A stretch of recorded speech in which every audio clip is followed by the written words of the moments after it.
தனித்தவர்களுக்கு தஞ்சமே உமது இன்பமான சன்னிதானம் தேடி வந்தோ.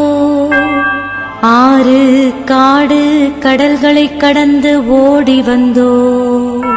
துன்பம் பிணி வறுமை முதலிய கேடுகளினாலே வாடி நொந்தோ. எங்கள் நம்பிக்கை வீண் போகுமோ? எங்கள் மன்றாட்டு மறுக்கப்படுமோ? எங்கள் யாத்திரைகள் பயனற்றதாய் போகுமோ? எங்கள் அழுகை கண்ணீர் உம்முடைய இதயத்தை உருக்காது போகுமோ? அப்படியே ஆகுமோ ஐயா, எங்களின் அன்பான தகப்பனே. எங்களை முழுவதும் ஒப்புக் கொடுக்கிறோம். எங்களை